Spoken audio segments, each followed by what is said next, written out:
Okay. Hello? Oh, there we are. Okay. All right. Good evening. At this point, moment, I would like to call us to order I'm calling to order the public hearing portion of the Hamilton-Wenham Regional School Committee meeting at 6:34 p.m. And we will start off. The first item is a public hearing. This is an opportunity for the public to be heard on school choice for the 2023-2024 school year. Mr. Tracy, do you have anything to say? I do. Before that? Okay.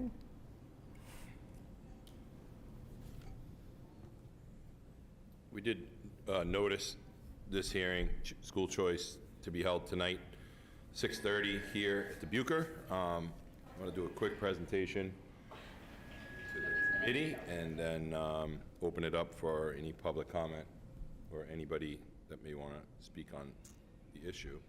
Eric, can I just interrupt you and realize I forgot to mention that we are, this meeting is being recorded and live streamed by HWK. Thank you. Thank you. Brief presentation. As you know, we've had school choice for a number of years, more than my 10 here in the district, and the numbers are fairly significant. If we look at 6 through 12, we don't have school choice kids in our pre-K to 5. It just hasn't worked out where we've been able to fit extra kids in. So it's been traditionally 6 through 12. Last year there was a smaller number than usual. Usually it's about 15 or 16 kids. There were 16 that committed at the high school level, 9th grade specifically, and I think 12 showed up and 1 was added after they had gone through the entire wait list and school had started, so they ended up with 13. The same thing happened in 7th grade. After they went through their list, they ended up having a couple of latecomers added on. So we have a total of 73 school choice students in the district. We count this as a revenue source in the district, and you'll notice in our budget it's $365,000 in the outline that Vinny will do a little bit later. I would recommend that we vote to continue the choice program for the 23-24 school year, and certainly available for any questions if anybody has any. Okay. It does not appear that we have anyone in the room that would like to comment. I'm assuming that's correct. Okay. Is there, we did open up the Zoom just in case, but it appears that there are no members of the public in the Zoom. Okay. Eric, is Do I make a motion now? the amount that we get for school choice Later. state mandated, or do we set the price? It's state law, $5,000 per student. Okay. Do you think that really covers the incremental cost? No. It's been that way since 1992, I believe, when they first enacted the law. Mm-hmm. The $5,000 number is in that original law and hasn't changed since. No inflation in the school zone. It's like, So you want to have someone make a motion on it, or? Yeah, I think we do need a motion. Okay, at this point, I would entertain a motion on closing the school, do you want to do the vote before we, I think, don't we have it later in the agenda? Yeah, we're going to vote later. I think we're voting later. Want discussion or no? Right, she's talking about the motion to close the hearing. I'm just talking about the public hearing portion. Close the public hearing. Yeah, Yeah, that's sorry. all I need, yep, yep. can I have Okay. one more question on Yep. this? What do you think the number should be? I guess if you were looking at it from a consistency or an equity point of view, I think the district should be able to match the number that at least our DESI per pupil expense or cost, if you will. So when you start to look at those numbers in the $16,000, $17,000, $18,000 range, depending on the school district, I think it's quote fair, if you will. But we've talked to senators and representatives about it, and there has been really no desire to make a change because it's I think it's a tool for them to allow people to access schools they otherwise wouldn't be able to. A number of schools in this area have school choice, not everybody, but we happen to do it. It seems successful for us and for the things that we're doing. So. Thank you. Yep. Thank you. Okay. Just because we are moving along very quickly, I just want to make sure the members of the public know, we are currently in the public hearing portion regarding school choice. So I'm going to give you one more shot. If you have a comment regarding school choice, please, no pressure. Otherwise, I'm going to be looking for a motion to close the public hearing portion of the school choice public hearing. I move that we close the public hearing portion, the public hearing for the school choice portion of the agenda. Second. Second by Jen Carr. Is there any discussion on that? Okay, all those in favor? And that is unanimous of the 5 members present, and the school choice hearing is closed. Okay, all right. So, are you, is it just me? Okay. So next up, we are going to open public hearing number 1 for the FY24 budget. And we're going to kick that off. I believe that Vinny is going to give us a presentation, and then after that, we will open the public hearing and have an opportunity for anyone to provide comments from the public.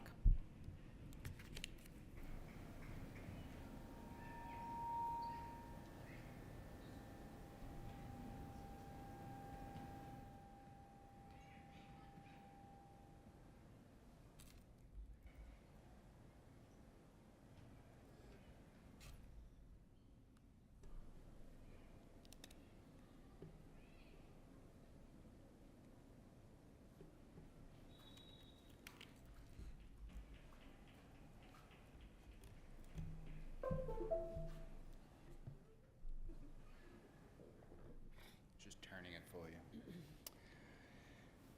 So tonight we're here for the public budget hearing number 1 for the superintendent's FY24 tentative budget request.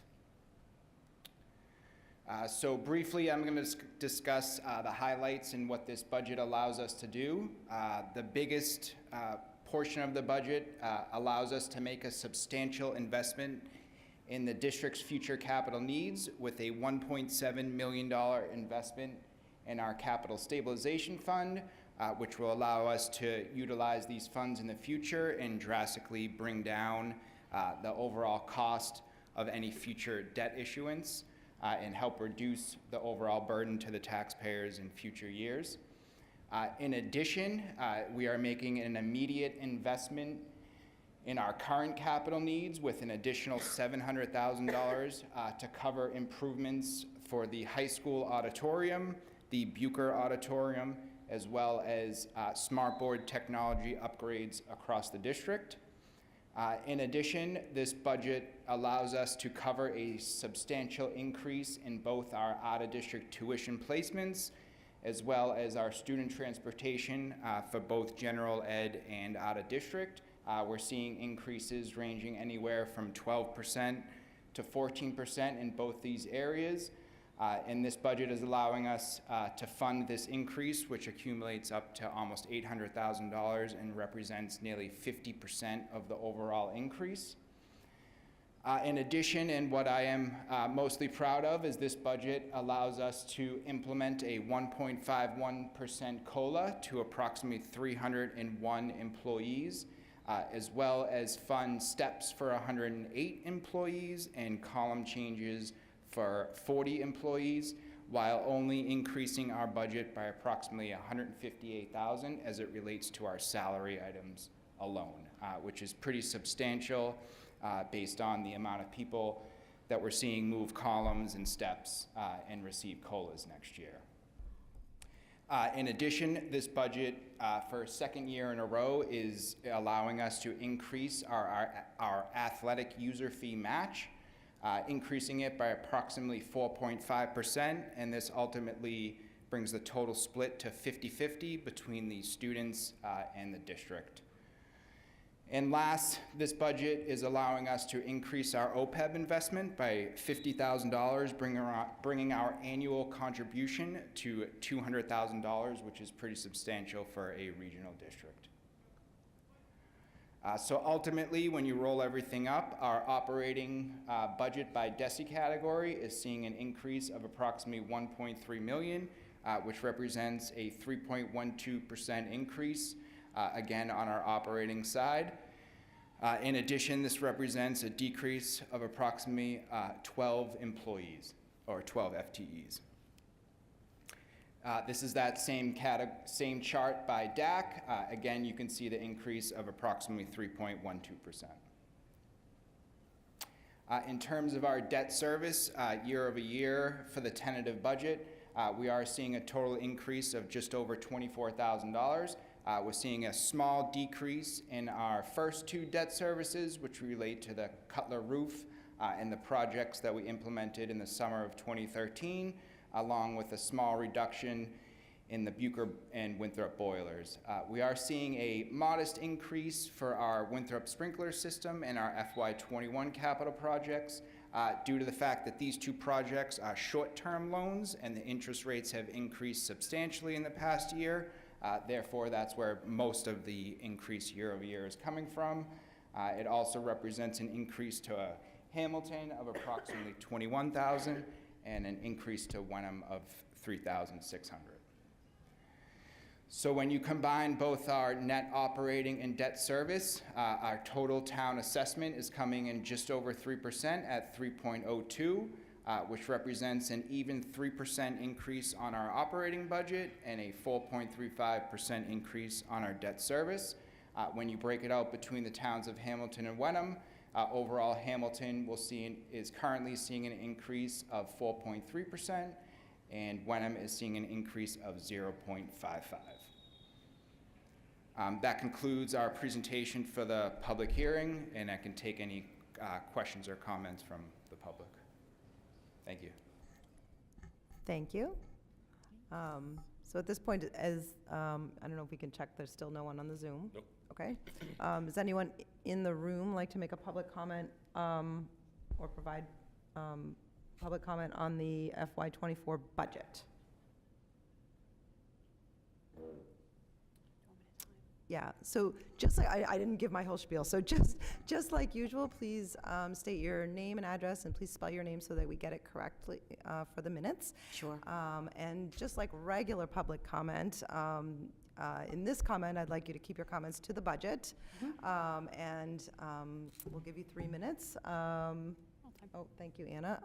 And we'll let you know when you have about 30 seconds left. So it's just me making a comment, not a dialogue? Correct. Okay. Well, I mean, you can ask, this is a little bit different. If you have a question, you can ask a question, you know. I just had a specific question. So Sue Cook, COOKE, 4 Puritan Road in Wenham. I just had a question about the line item specific to out-of-district students, how many out-of-district students we have, what that cost is now. When do you know for the following school year how many of those students will be going out of district, so that we can measure if there's going to be an increase, how many students are out of district, what's the current cost, and the 12 to 14% increase? I don't know if we can quantify that or if somehow it can be followed up. Okay, sure. Yeah. I'll do that, you want me? Yeah, I was just counting how many are. Currently, the budget is for 51 out-of-district placements. 51 Yep. students that we can accommodate? And do we know, we don't have the numbers for next year, obviously. I'm sure it's still being built. Sorry, that is the number for next That's year. the number for next year. Oh, that's the number for next year. So you know that there are 51 students that will be looking for, that will be paying for out-of-district tuition next year? It's an anticipation, so not all of those 41 are currently out, but Got it. some of them are in kind of a legal situation, and we're anticipating that in total 51 will be out Okay. next year. Thank you. And do we know what the cost is now? Do we have that figure? We have estimates, they range widely from around 60,000 all the way up to 250,000. Per student? Correct. And we're expecting a 12 to 14% increase. Okay, thank you. Thank you. Okay. Again, I'm assuming there's nobody else. Be on Zoom. Do you want a motion? Yeah, I will take a motion to close the public hearing on the budget. I move that we close the public hearing on the FY24 budget portion of the agenda. Second. Second by Jen Carr. Is there any discussion? Okay, all those in favor? All right, and that is unanimous of the members present, and we are ready to move into the regular part of our meeting. Right, I guess we need to leave the Zoom open, actually, okay. Yeah, I'll just leave it. All right, at this point, I would like to call the meeting of the Hamilton Wenham Regional School Committee to order, and we will begin by inviting you in to join us in the Pledge of Allegiance.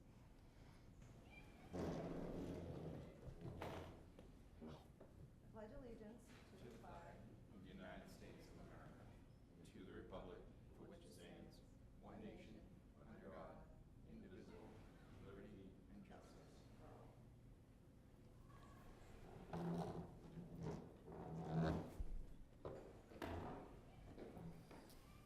Okay, moving right along. At this point, I would open up citizens' comments to anyone in the room that might want to offer a comment on a topic other than school choice or the budget. Okay. We're just going to check whether we have anyone on Zoom. Okay. All right, looks like we've completed our comments then. All right. And as always, we'll close down the Zoom and we will move on with the agenda.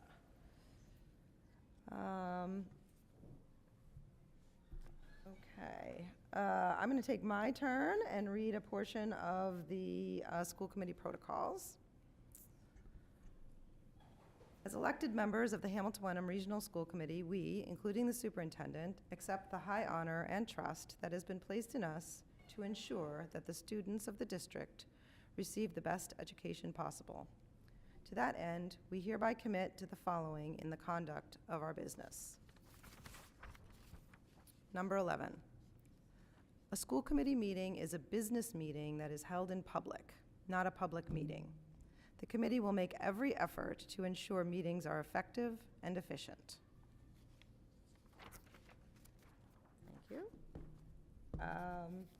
Next up, I've asked David Frankel to read a portion of our school committee mission statement. Okay, thank you. The Hamilton Wenham Regional School Committee will lead and inspire a district that empowers administrators to seek innovation, responsiveness, and creativity in all aspects of district operations. Thank you.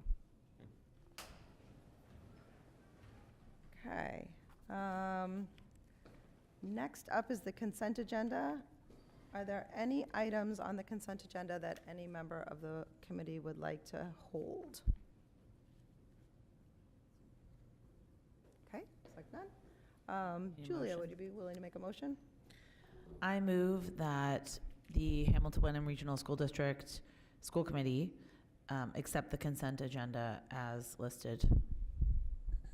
Second. Second by Anna Seizik. All those in favor? And that is unanimous of the 5 members present. Okay. We should say quick thank you for the donations. That's the only thing I would. Absolutely. That's the Yes. only thing I would add. Thank you so much for the donations. Yes, indeed. And good luck to the Model UN. I'll leave it. Yes, Model UN. We're excited to have that back. Yeah, and it sounded like a really fun conference. Okay, so, new business, back to school choice. I've Want seen a this motion before. first? This Yeah, looks, just need a wait, motion. This seems very familiar. I feel like I've been here before. Do you want a motion first? Yeah, we can take a motion first before any discussion. Yeah, go ahead. I move that we accept the school choice, I guess, proposal from the superintendent for the 2023-2024 school year. Second. Second by Jen Carr. All right, do you want to, you've sort of said it, do you want me to just ask for questions? Yeah, sure. All right, questions or discussion?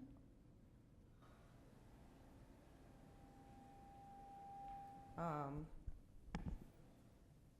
right. Are we ready to vote? David has some great questions. Yep, it sounds like you've gotten your questions answered already. Yeah. Okay, Yes, thank you. all right. All those in favor? Should be lobbying. All right, and that is unanimous of the 5 members present, and the motion passes. Thank you. Okay, we have 2 calendars here. I think we'll take them one at a time. Julie, you want to start us off with a motion on the first one? I move that we accept the school calendar 2023-2024, the first exhibit on the agenda. Second. Seconded by Anna Seizik. All right, Mr. Tracy, are there, we saw this once before. I'm wondering what, if any, changes there were. There is a change, actually. There was an extra day in April, so that was adjusted, taken out of the calendar. Everything's been balanced on here to meet the requirements. As you know, we're attempting to make the shift to moving the teacher workshop time to before Labor Day, so we can take advantage of longer time periods, working with our teachers and setting up our trainings that we oftentimes struggle with at the beginning of the year. We are required to do a number of trainings by the state, including things like the ethics training, special ed trainings and things of that nature. We have also, as you know, been making a number of moves in the curriculum areas, so we're working to bring in trainers again, at the beginning of the school year, so that we have opportunity to work with our teachers up front rather than waiting until October or March, as we usually have for training days. We still will do orientations as we have. We have marked on this calendar September 6th as the opening day of kindergarten, and that would be realistically will be a soft opening. If people have ever had their kids in kindergarten, you don't just come. Usually they'll do a classroom visit on one day, then they'll do a parent conference connection the next day, and then kids will start. So that is really everything covered. It doesn't, the shift with the teacher workshop days really doesn't change the end of the school year, because they're still here. We just have teachers that have to, the contract requirement is 184 days, and for kids, as you know, 180 school days. So that puts us on, I think, June 12th for the last day of school, barring any snow or wind days. Or power outage. Questions? David? Eric, did we make any progress on providing after-school capabilities at any price for the Wednesday particularly? Or, because you mentioned you would be able to compute what a break-even would be, so it wouldn't be a burden on the budget, but I wonder whether we got anywhere on that. Either on the Wednesday or all week, actually. Right, no, on Monday, we met with the director of the YMCA. Great. Who's been, actually, he's worked with us on several occasions in summer programs and things like that. And that's one of the things we've asked him to propose to us, if they were to manage an after-school program on certain days, what that would run. Essentially, what happens in another school district close by is they rent the space from the district and they run the program. So kids that are at the schools, they come there, they manage the people and everything, so that, for us, makes more logical sense than trying to hire teachers at the end of the school, a nurse, do transportation, and all of that. So we're just waiting for a proposal to come back. But that would really be separate from the calendar, but we talked about that, the summer program, and other options for kids that we could do throughout Yeah, the school I've year. seen that work in other districts very well, so Yeah. that would be great. So we thought that would be a good opportunity, and oddly, after you and I talked a couple weeks ago, he reached out to me, we brought him in and started spitballing ideas, and this was one of the ones that came about, so we're just waiting for a proposal from Chris. Great, thank you, that's great. I just have a comment. Yep. I would say that for parents, like myself, that Wednesdays, we go back and forth on whether we like them or don't like them. There are so many fewer actual full days off from other school districts. I just wanted to put that in the record. Salem had 2 weeks off on Christmas. And I know Beverly always has, weeks off, and that's fine. That's just a totally different schedule for their teachers. But when I look at this calendar, I think it's very manageable. There aren't a lot, like if you look at March and, there are not a lot of days that are not holidays that we just, randomly have off. So I think that it's a good compromise. And if the teachers are on board, then I would support it. Yeah, the one piece of feedback we got from teachers was that we specifically took teacher-parent conferences at the elementary level out of the school day. We feel it's important. Our elementary kids lose a lot of time. Between Wednesday releases and then parent conference days, they really are out of school more often than And they should thank be. you for that. So I think that is the impetus for that, and we'll take advantage of the Wednesdays so that teachers will still be able to meet with parents and do conferences, and some of them set up outside meetings as well. So the reality is that won't go away. It just, kids won't leave school early, so their parents can come in and visit with their teachers. So I think that's an important move. It's, it's new for us, and I think it's worth taking a shot. I really think we need to work on figuring ways to keep our youngest kids in school more often than not. I mean, they actually on Wednesdays leave before the high school and middle school kids. They're out of school, 12:45. by 1 o'clock. They're at 1:15, they're all home. So that's another couple of hours in the school day times, 10 weeks in a semester, and you start to get into 50 hours of school that I think should be our priority, to keep them in the learning mode, if you will. So I had assumed that will come up in negotiations next year. I don't know where that will go, but I would just say, I think because the public has made it clear in their feedback that they would like us to at least address it, and then we'll take it from there and see where it goes. So we tried to make some small moves in these 2 calendars. Thank you. Other questions? I just had a quick question about, because I know we've done it already, but the Good Friday change, I just wanted, I think it's at the end of March, if I'm correct. I just want to make sure, guess looking forward, do you have any concerns about staffing on that day? No, we didn't have any issue with it this year, and we had about a half dozen people apply. They have to apply in the first 2 weeks of school if they intend to take that day off. Same thing this year. We only got about a half dozen, I think 7 maybe this year. So I don't see it as a problem. I mean, people may call in sick, but it wasn't an issue this year. Great. Okay. All right, looks like we're ready to vote. Yep. Okay. All right, all those in favor? That is unanimous of the 5 members present, and the motion passes. All right. And we're ready when you are, Julia. Oh, sorry. I move that we vote to approve the school calendar 2024 to 2025 as listed on the agenda. Second. Second by Jen Carr. I want to say I like the bright color of this one better. Janelle's choice. Are there any questions on this one? No. And this one didn't change, did it? It's same format, same understanding that we would begin the teacher workshops early. We have removed those kind of during school day teacher conferences, and everything else remains the same. The bonus in this one, I think, is you get a few extra days in December in that week. Yeah, I think that was the thing. I was flummoxed on last time. It just worked out oddly with the calendar and the leap year. And Yeah, it's leap year, and the way the calendar rolls, you get It's like I think it's every 3 or 4 years. Okay, looks like we're ready to vote. All right, all those in favor? That is unanimous, and the motion passes. Okay. All right. Next up, Mr. Tracy's going to share with us some information about the formative evidence. Thank you. This is really for your information.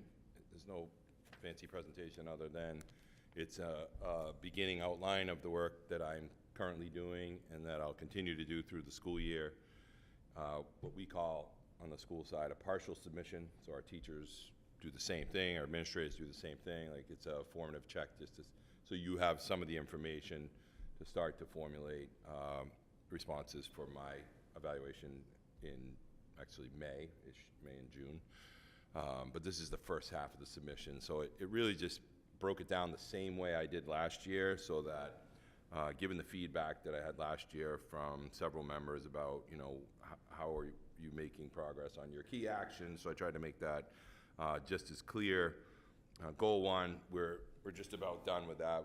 We're just waiting for the graphic design to come back, so we should have that hopefully for one of our February meetings to be able to show off. Goal 2, still making progress towards learning about some of the things like professional development. As you know, we moved to Vector. We transferred our systems to Vector, and I think one of the data points that I didn't include on this that you notice in the budget is far greater number of people are requesting to move on the salary scale, because as I described at the beginning of the school year, it's not like hopping over all the seats in the auditorium to get to the other end to request your credits. We've actually made it so that they submit everything online, they do their requests online, their supervisor approvals online, all of their certificates are uploaded online, their transcripts are uploaded online, and we can just pull it all up now and make the approval and hand it off to Vinnie's office for payment. So I think that's a piece of data that is important to note. And we're continuing to look at time off requests that will come when we transition to Budget Sense online, on the cloud, I should say. Budget Sense in the cloud transition is scheduled to occur in March, where we will take our entire accounting system online, but that will give us the opportunity to give our employees the opportunity to be able to dig into their own information. They can view their W-2s, they can make changes, they can see their time off, you know, how many personal days, sick days, they can request time off. And then once we get it up and running and stable, we'll look at, they have a substitute system that's all automatic, so a teacher can go in and say, I'm gonna be out on this day. The system automatically assigns a sub and sends emails to all the appropriate people. So we've actually had the ability to do this. I don't know if people remember, I spent all last summer, actually David helped me for several weeks last summer, trying to find companies that would do this work for us and integrate all of these things. And as I went back and said to the company that we use what types of options we have, and they said, oh, we have all of that. So we moved from what they call in-house holding of our accounting system to a cloud system, and that cloud system allows us to do all of these other things. So that will take some time. I'm sure it'll make both Vinnie and I nervous during the entire month of March as we transition over, I think 6 or 8 years of budget information, and just making sure everything works properly. And then beginning to use data at school levels is an ongoing thing. We're in the next round of our transition. We've met with our principals 2 weeks ago, and this morning we had the second of 2 meetings to talk about how they're going to now implement interventions, but also how they're going to show that they're actually making progress. So, as you know, we purchased Panorama. We've been loading data into Panorama. One of the best examples is Brian Menegoni at the high school level has been using it for 9th and 10th grade for academic supports and helping kids, not just kids on IEPs, all kids have the opportunity to get help when they need it. They can track it through the system. And it gives us a timeline because you can set up actions or things that you'd like to address with the student. So you could sit one-on-one with the student, say, okay, we're gonna set a goal from now till the end of December to do this. and then check back in with the student. So not sure everybody's aware, but the high school level, they have assigned one counselor to the 9th grade who's very specifically involved in this data management and integration and implementation. So now our next push with our principals has been, okay, now you're going to take your IST process, your student study team process, instead of having those interventions kind of on a piece of paper, now you're going to track them in this software. The software manages the intervention. So if you assign an intervention and a person to manage it, it will literally email them and say, okay, you're assigned this intervention, here's where your first milestone is. So it makes it much more clean. It allows us to really dig into, smaller groups of kids, and we can focus our attentions that way, where, we have a lot of very focused integrations and supports for kids, but now I'm saying to the principals, now you need to show me it's working. Yeah. So that's part of this process that we're growing. Equity continues to be kind of in the middle of our discussions, really looking at ways, the calendars are a good example of looking at equity when you look at some of the religious holidays and what's happened in the past versus what's happening now. Professional development, giving people opportunities on the sports fields, and everything we're doing, we just take a peek and say, okay, how are we opening doors for kids or taking down barriers for kids where there may have been some either constructed by us or some that may have been, unknown. And then the MTSS, as you know, is ongoing. That has really been a massive move for us, and it integrates well with our Panorama system to allow us not only to build these interventions, but now track them and then get a kind of a visual picture on how kids are doing. It allows us to look at trend lines across groups of students. So you could look at grade levels, so specifically maybe grade 2. You could look at grade 2 across all 3 schools. We know from our walkthroughs that the teachers have done a fantastic job implementing our CKLA literacy program with fidelity. I can go to the Cutler School, the Bucher School, and the Winthrop School and visit those 3rd grade classes.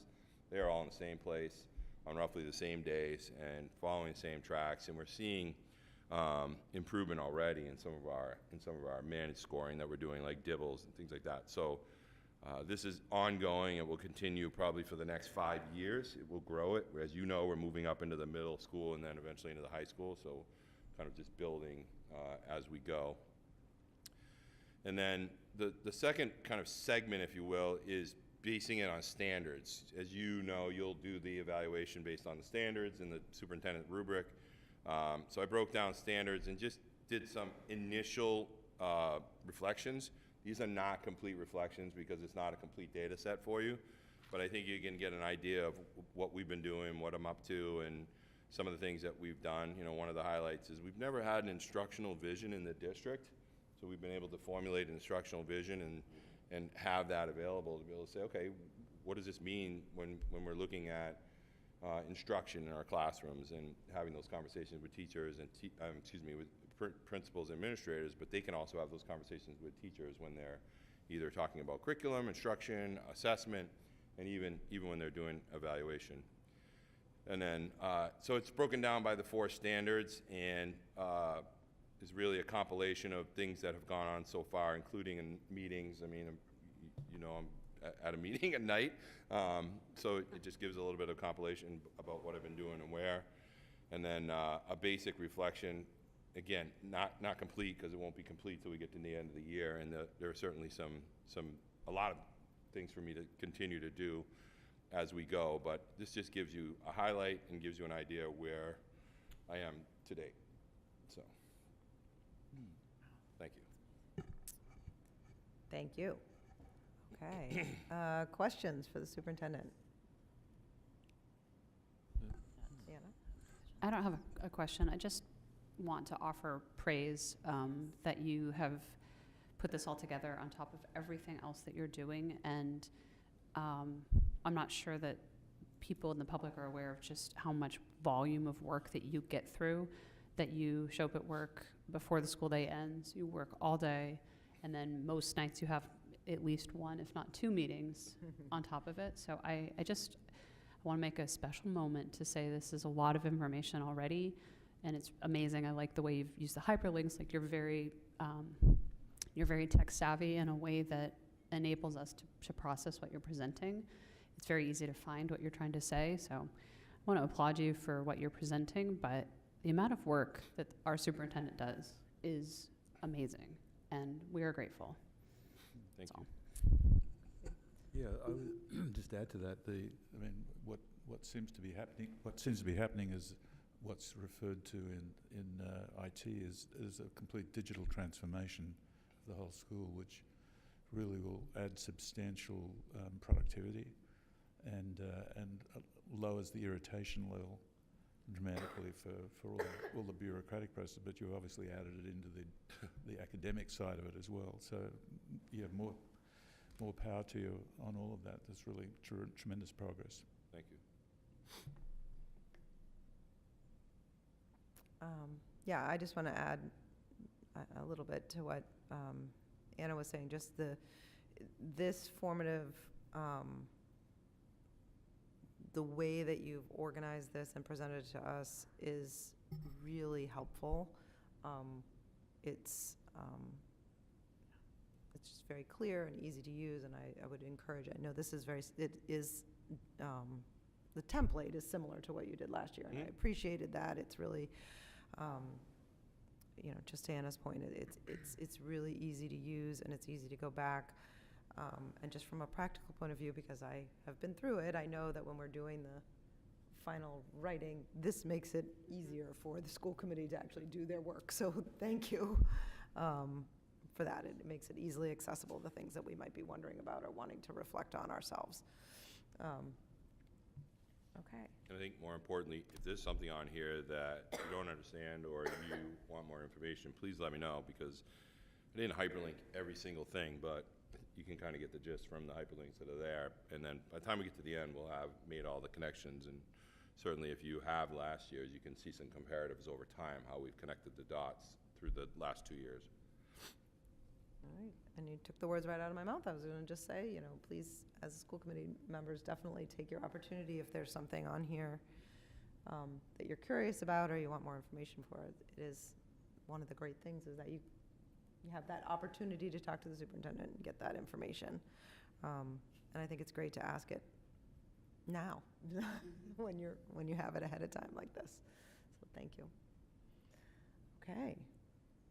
Does anybody have anything else? All right. Thank you for your work. Thank you. All right. Next up, I think we are ready for Mr. Genualdo. We are moving along very quickly here. 1 second, Craig. Wonderful. All right, he's going to. Let's get a disconnect. No, you can. It'd be easier for you to do it.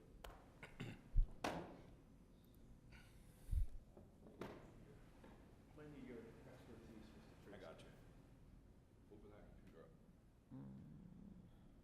Open that computer up.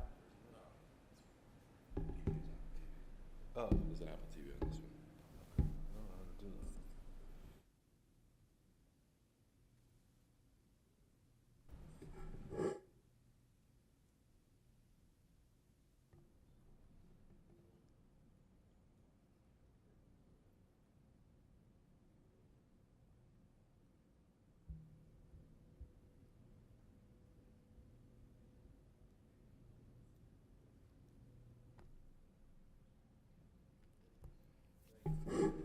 Thanks, Mr. Tracy. Good evening. Hope everybody's doing well. It's nice to see everybody. Hi. Jen, as soon as we're done here, I'm flying over to Iron Rail. I'm sure probably you are too. There's a gymnastics meet going on, so thinking about them right now. So thank you for giving me a chance to present the budget. I want to thank Eric and Vinny 1,000 times for your patience with me and your guidance and helping me through this. And I think we put together what I feel like is a wonderful budget, and I'm excited to share that with you tonight. As we always do, we like to start off with kind of the highlights from the last school year. We're really proud of these things. Numbers don't tell the story of what our kids do, but sometimes it's nice to encapsulate, just at a quick glance, some of the things that are happening. Our participation rate, our unduplicated participation rate, which means each individual kid in the school, 3/4 of the school last year participated in athletics. That's above our pre-COVID numbers. We had taken a dip a little bit. We're back in full force, I'm happy to say. And that continues to be far and away the highest level in our league. We have a lot of wonderful schools in our league that do a lot of great things. One of the things that I'm always super proud of is that that number is so high. It just means we're engaging kids in learning space that happens after the school day ends, and I think that's one of the primary things we do. You see some of our other distinctions there. Very, very proud of those, both at an individual level, which is reflective of their team, as well as kind of our overall numbers. We had incredible success on the fields, courts, rinks. 83% of our teams make the state tournament, and not only are they making state tournaments, they're advancing, which means after everything around the state has reclassified and they kind of redid the divisions, we're participating against teams that are our sizes, and we're doing very, very well. And I think that was evident, in a lot of cases last year. So I always think it's good to kind of, before we get into the budget and all that stuff, just kind of say the things that we're doing. For some of you, this is sort of repeat stuff, but I know there's some new members, and I think it's important to share kind of, I guess it's my philosophy, but it's really deep in my gut and deep in the gut of every athletic director that we really feel like, we're a second school day. And just to kind of put into perspective, in a 180-day school year, we have about 620 athletic contests. We probably have about 12 to 1,400 practices that happen over the course of a year. That's a lot happening after school, and it's a lot going on, and it really happens, we give kids a time to go back for extra help, and then, they're on to their, just like if it's a play or just like if it's music or art, we love to kind of have their passion. And I always find the number interesting that, we can talk about 3/4 of our high school participates in sports, but that's over 20% of our entire district. So just thinking in terms of when we're kind of trying to get our hands around the budget, like what is it that we're doing? Why do we do the things we do? And like I mentioned, we really do feel like it's that it's a second school day that happens every day. With all the things that we're trying to teach in the classroom, we just want to be an extension of that. We want to be a meaningful part and a meaningful extension of all the things that we're trying to do during the school day so that we can create citizens in the world that are productive, that are happy, that are successful, and all that good stuff. So thank you for humoring me and letting me share that with you. Getting into the specifics of this budget increases the district user fee contribution to 50%. That's a number we've been striving for a number of years. We've been trying to get back to that level to kind of just make sense of it. It increases the available scholarship funds from 15 to 25%. We have seen a slight uptick in scholarship requests, and I know that there's some work happening around that, but one of the things we've always said is we don't want money to be the reason why someone can't participate in something they love doing and something that can be so beneficial. So we did increase that for the first time in a while. And the other thing that it tries to do is, we all know that costs everywhere are skyrocketing, whether it's production, whether it's supply chain, whether it's cost of labor, everything's going up. So we do account for that, and we're trying to keep up with that. Previous to tonight, the school committee has generously supported and encouraged the addition of our ski team and our esports team. Esports has now had 2 seasons. We saw our numbers double from the last spring to this fall. We think there's going to be a significant increase again this spring. And I can speak very passionately and very from the heart about that. My son is a senior at Hamilton Wenham. He choiced in. Like most kids, it was a difficult, rocky start his freshman year. He just started to get to know kids. He had to go home, totally isolated from people. The couple kids he met were in the other cohort his sophomore year. And last year, when esports started, his lunch table went from 2 kids to 10 kids. And I couldn't care less about most of the things we do. I want to see kids engage with other kids. And that, to me, is the benefit of esports. And he got into a college where, that experience was really kind of central to him getting in, when 2 years ago he wanted nothing to do with school or college. So, esports is a valuable thing. We're trying to make it a part of our athletic budget. I manage it anyway. It's pretty small numbers relatively. And our ski team, which has been an odyssey and forever, and I've been joking that the dumb AD starts ski in the year that we don't get an inch of snow, to like the latest possible in November. But we have had our first races this year. The girls actually won yesterday, and it was wild to be up at Bradford. It was awesome. So this formally adds ski and esports to our budget. It continues our tiered approach, and I think what parents and families are most jazzed about is the pre-announced number. I think knowing ahead of time what those fees are going to be is a game changer for quite a few people. So it continues that trend, and I think importantly and under the radar, it does account for participation trends. The school's getting a little smaller. Some sports are seeing a downtick in numbers. We really haven't had a whole year yet to determine whether that's family cap related or what. We just don't know yet, but I want to assure you that our numbers do account for to account for that downturn in some sports, right, when we figure out our fees. We looked very closely at that and tried to really manage that well, and we try to manage that intelligently. I debated whether or not to put this slide in because I don't want to sound ungrateful, but I do think it's important to acknowledge and at least, I think a lot of the things that we're trying to make sure in this budget are so important. And I think these 4 items are things that we should just keep an eye on in the future. The addition of an assistant varsity coach for teams that don't currently have one. I think it's important just to say out loud, we're not going to have family cap again. That way it's on the record and people can know ahead of time and plan accordingly. And just the facilities stuff with weight room improvements and outdoor athletic facilities. Certainly there is a ton of work going on around both of those things. It just doesn't happen to be in this budget. So that's why I mentioned that. So moving on. This is this year's numbers. At 50%, the district needs to contribute $315,000 and change to cover their 50% end of the user fees.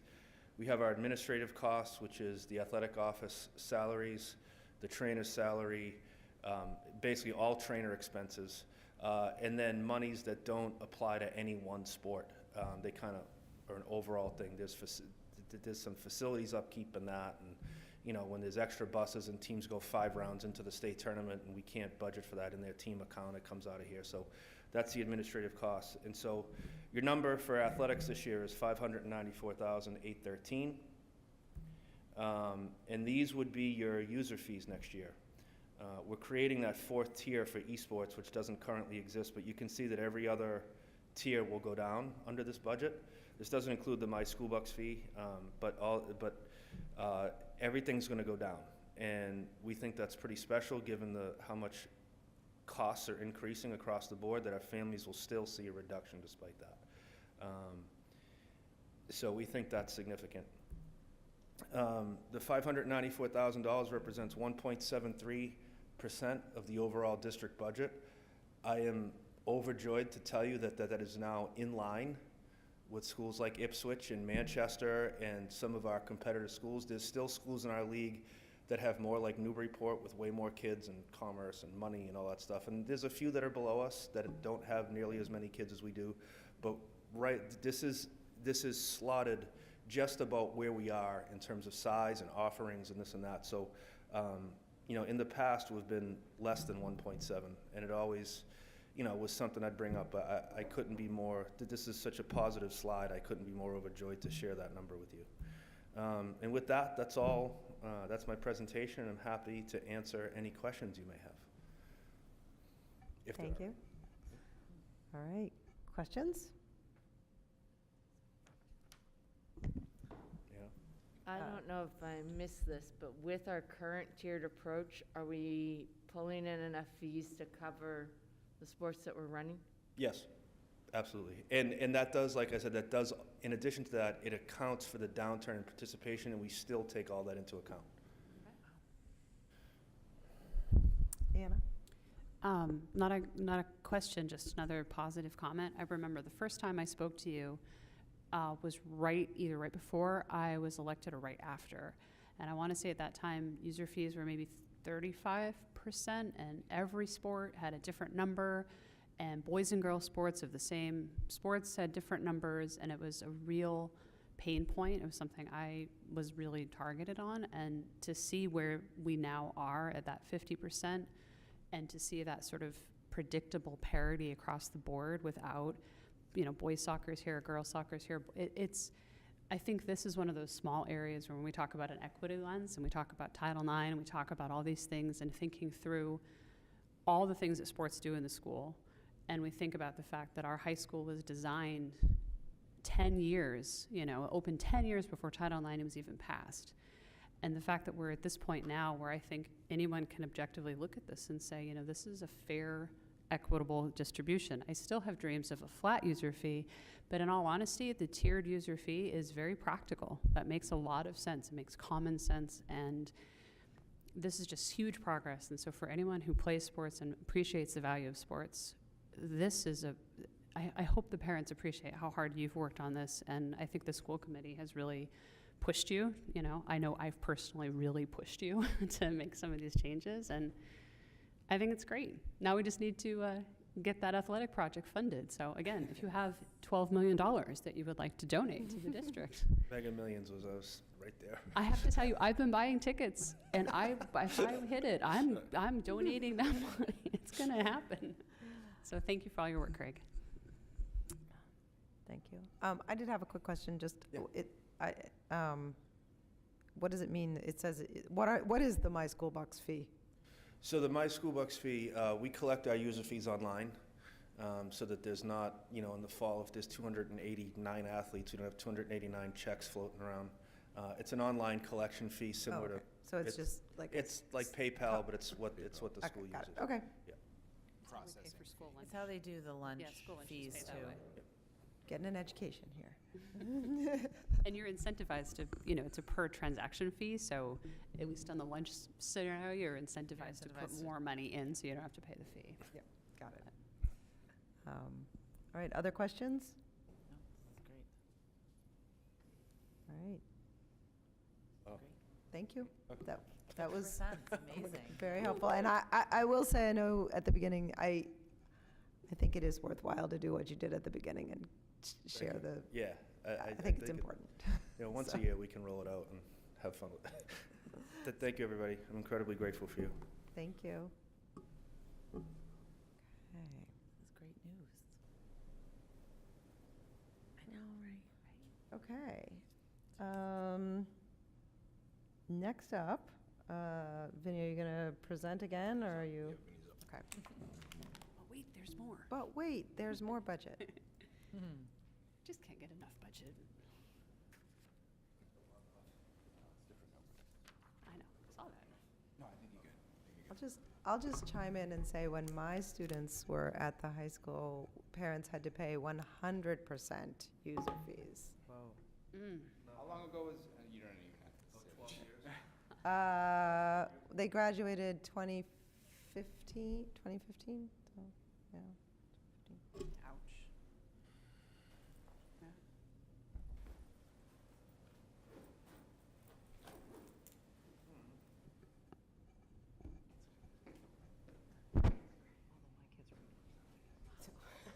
We're just waiting for that to be the baby. I know, Lorenzo's not on. I know. Okay.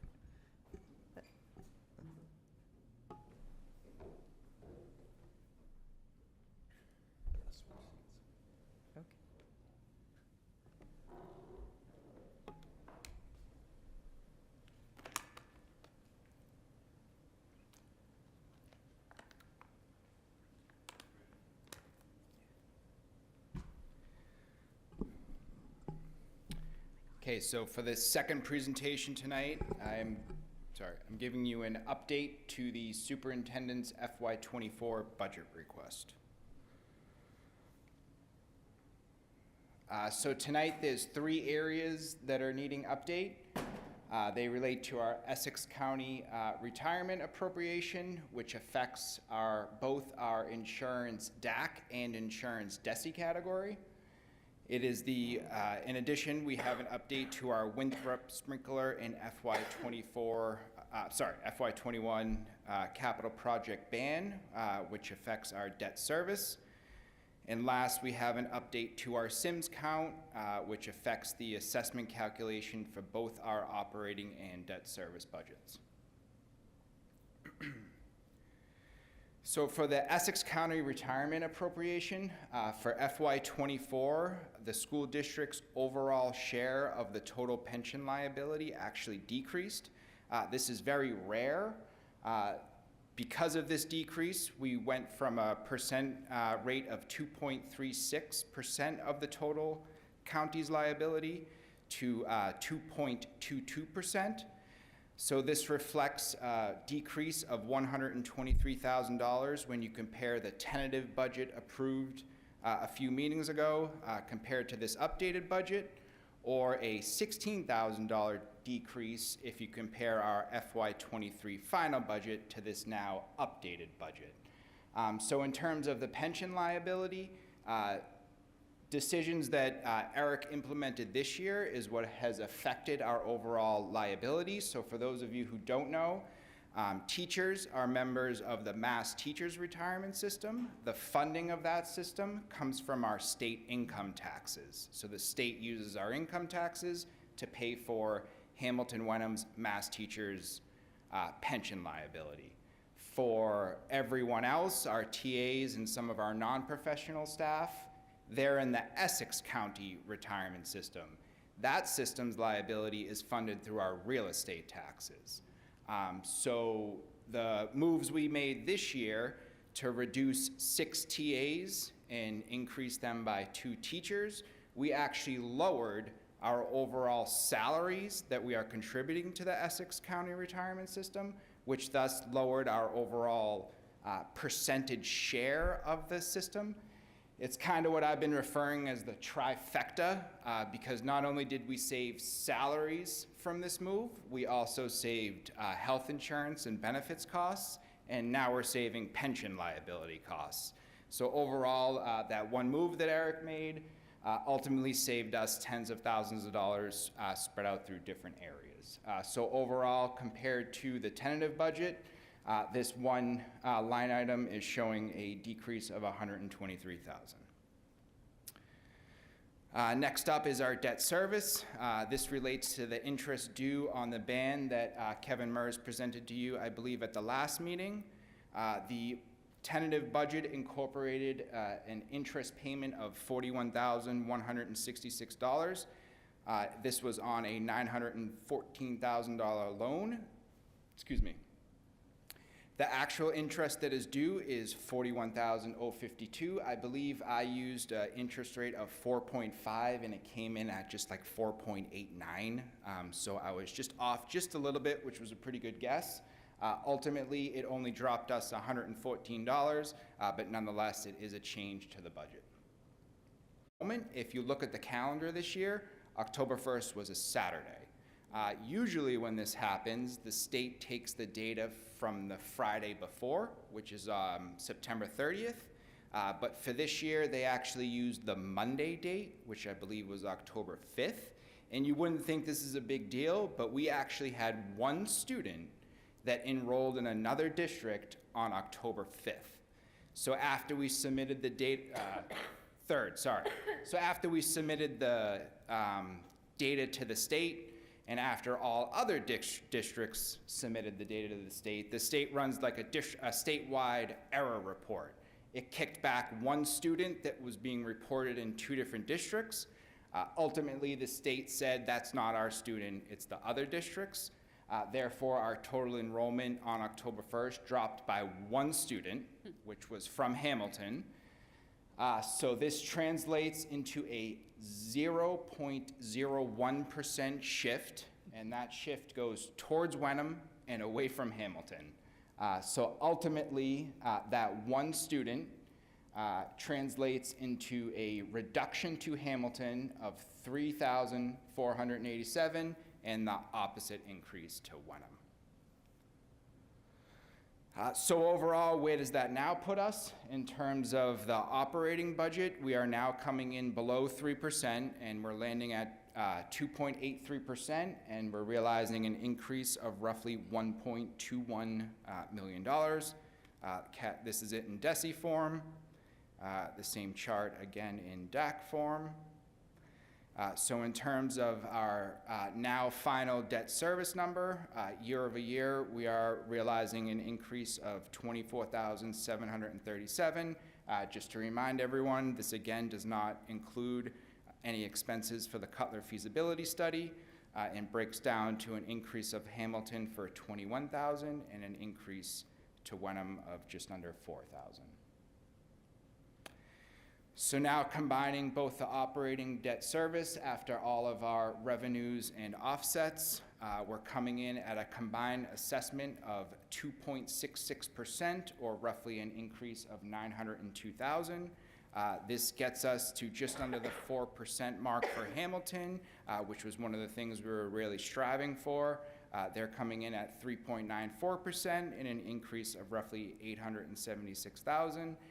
And Wenham is coming in at a whopping 0.22%, or roughly $26,000. I believe that kind of wraps it up in terms of the updates, as there was only 3 areas. I do have one question for you guys, if you don't mind. There's one more meeting between now and the time we vote on the final budget. I don't think there is anything we have more to update unless something occurs between now and then. So unless there is something you guys want to dive into or you want me to present to you on February 2nd, kind of let me know if you can so I can prepare the presentation. Otherwise, this might be the budget we move forward as the final budget on the 9th, unless there's a request for something else or to go into anything deeper. But that's kind of where we are with the budget for now, and I believe we don't have any more updates. Thank you. Yep. Thank you, guys. All right. Questions? Yeah, Julie? I just have a comment that I think that the public really needs to know how much all of us, but especially the both of you, have worked with the select boards of both towns and been responsive to the fact that obviously there's no appetite for an override in either location, but also just the amount of back and forth and conversation in public meetings around their requests to cut the budget. I think that we have all, but especially the two of you, have been very responsive to those requests. And I want to ask, I think this budget is, I fully support the budget. I wonder if if going forward, do you feel like this will be sustainable to maintain this small percentage of increase? If you want my honest opinion, I'm very nervous about next year, just due to the fact that all of our union contracts are up next year. Okay. And just what's going on in the state right now, in terms of teacher negotiations and a few strikes, I am a little nervous for FY25. Right. I think that's an important point, just that we all, the public and everyone, we can't get too comfortable with this number. I think it's fantastic and I fully appreciate it and I'm fully on board. But I think that's a very important point, looking out, it's probably going to get harder and harder to maintain this. But I fully appreciate it. Thank you so much. I think it's important to note that we don't just look at this budget cycle. Of course. We're looking out a couple of years, and you've all seen what's coming at us. There's some heavy issues coming our way between the Fields project, possible roof project, the high school, new elementary school. So I think this is an appropriate move as we kind of lean into those changes. And then I think the wild card tends to be the shift. You never know which way the shift's going to go. It's gone for 3 years in a row towards Hamilton, which has given them the greater burden. But at any moment, at any year, that could shift towards Wenham, and where they've been particularly low, last year negative, and this year just barely over zero. That could sting a community just all at once. So I think it's important for people to know that the shift drives a lot of the budget decisions. So in the case of Hamilton, when you're looking at that 3.94%, 1.25% of that is the shift. So that's really the danger zone, and where the way numbers and averages work, Wenham could get a shift back their way, and that increase could be 6% with just the shift, not doing anything else. So I think it's important for people to know how that works, that the numbers statistically can shift fairly dramatically from one year to the next, just on something as simple as the number of kids in each community. So. And the reason Hamilton's increase isn't 2.66 as our bottom line is because of that shift. Because of the That's shift. why they're at the just under 4%. I know we just got this number down, but if we wanted to give Craig one of the items on his wish list, which is the addition of an assistant varsity coach for each team, do you have an idea of how much that would cost us? I don't know exactly how many teams don't have a varsity coach. We'd have to, you don't know? No, it's not me. We'd have to confirm with him how many sports actually don't have one, and then I could calculate it. I could certainly ask him tonight and email you the number tomorrow if you'd like. Yeah, it might be interesting because having at least 2 coaches makes sense to me just from a safety standpoint. Because if something happens to a kid on the team and they, heaven forbid, they have to get transported to the hospital, now you have one coach who's torn between traveling with the kid to the hospital and coaching whoever's left. Yep, I'll send him an email as soon as I sit down and ask him which sports don't have one and can get you that number. I think part of the budget conversation people should be aware of is we've talked to the towns about our enrollment, consistently shrinking enrollment over the past 12 years now, or 11 years. We've talked with Craig about that as well. The enrollment, percentages don't reflect the actual enrollment. So the percentages comparatively don't, realize that the number of students is dropping consistently over time. And as he alluded to earlier, some of the sports don't have enough kids to run. I'll use JV hockey as an example, boys hockey. They didn't have enough kids to run a JV team. We also didn't have any place to pair up with, so another community didn't have an opportunity to take our kids, even though we were trying. So at some point, I think we're going to have to examine the sports that we offer for kids, and then make some decisions. And in other school districts, they've knocked out, say, freshman programs and just had varsity and JV. I think in some cases, kids lose out. Kids that might play on a freshman team but may not be able to make it yet for JV yet, might not get a chance to play. And I think we got to try to weigh those factors so that we can keep our participation rates, give kids these opportunities. As Craig said, it's kind of the second day of school. When that bell rings and everybody kind of goes into their modes for extracurriculars, not just sports. So I think we just got to find a balance. And as you probably remember in our strategic planning process, one of our initiatives is to look at that in our schools, specifically the high school, and look at the offerings that we have, extracurricular offerings, so that we can get a better feel for what kids want versus what adults want. So. And just to mention it, if we do add the varsity sports, that would increase the user fee as well, because it's a 50-50 split. So if you're comfortable with the... I'd just like to know what the number would be. Yep, Yeah, we'll find, I'll find out. get it for you, definitely. While we're entertaining open-ended thoughts about wish lists, I just want to put this out publicly. I would love to know what the cost would be to add a strings program to this district, because this is something that comes up from time to time, the fact that we have chorus and we have band and we don't have an orchestra program. And I know it might not be a ton of kids who participate, but if we're talking about balance and parity, and I said this in a meeting, I think, when Ms. Sano talked about languages and the things we offer, and we're talking about all these sports. So we have this bevy of sports. I mean, you just heard me. I love the sports. People know that. I think it's amazing what we do. It still breaks my heart that we don't have an elementary strings program in a district like this where we can offer, 27 flavors of sport. And the cut we're talking about is cutting a freshman program.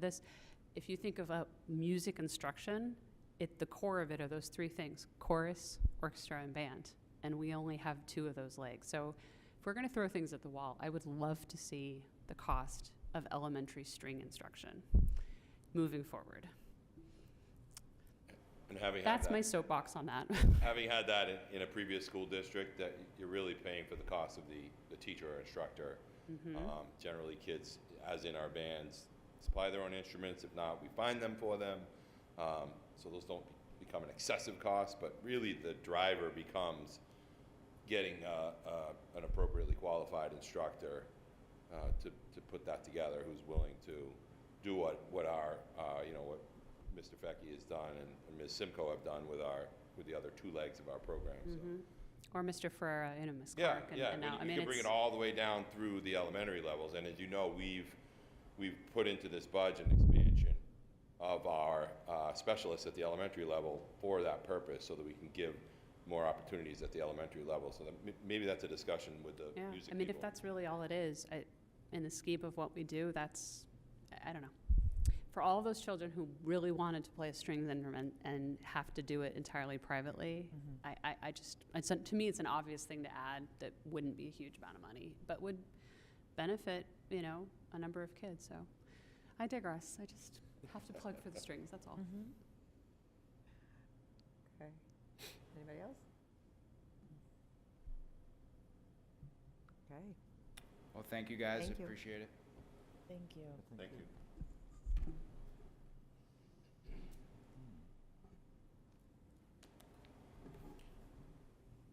all right. We'll let Eric come back, and you're up again.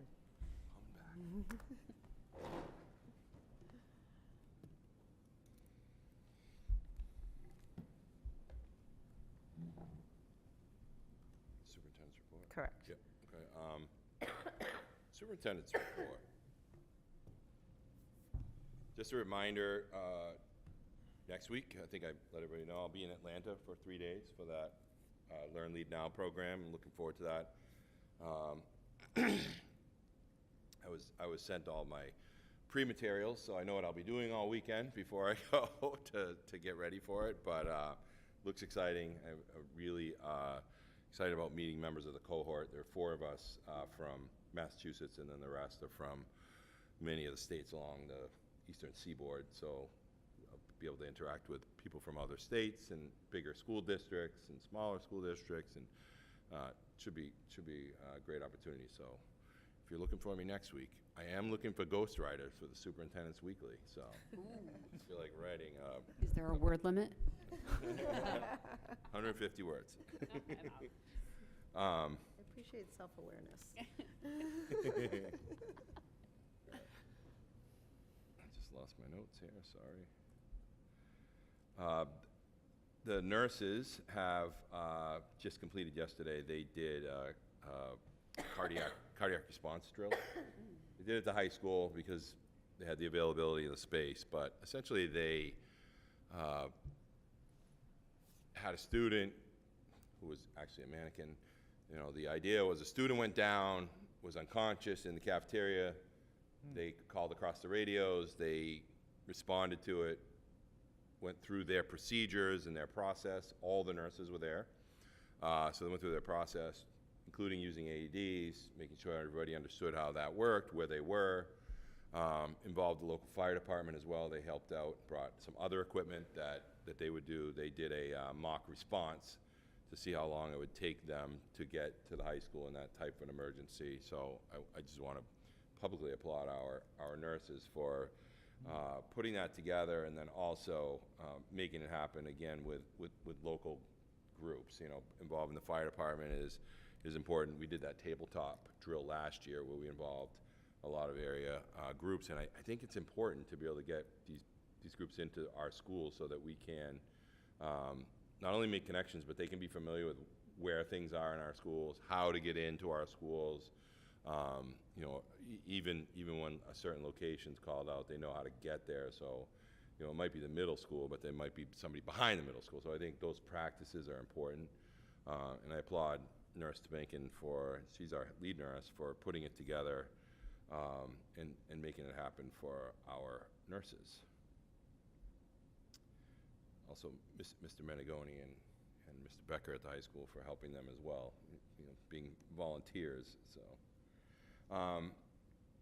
Outside of that, I don't have a lot of other notes. I think the important thing to note is that, the much anticipated weekly next week might be a little lighter than usual, but I will do my best to get it out there because it's important. So, thank you. Thank you. Anybody have any questions? Okay. Committee reports. Capital Finance did not meet. Policy? Policy did meet, a riveting meeting as always. We met on Tuesday and we went over the 3 I-section policies that were referred back from the main committee to the subcommittee. I think I will not spoil I will not spoil anything, but they will be coming back to you on the 2nd is what we discussed with changes, so that was good. We also finished our review of the L section, which is a relatively short section. So on February 2nd, we will have, what we've requested is that we will have a 3rd reading and vote on the remaining I section policies and a 1st reading of the L section policies. And that was the end of the policy review.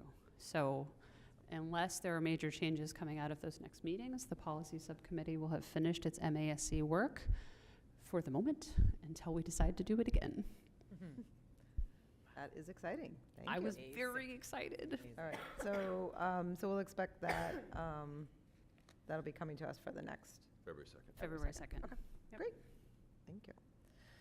All right, anybody got questions for policy? Okay. Negotiations has not met. Slackers. All y'all slackers. Oh, they'll have plenty to do next. I know. Next year, next year. Okay.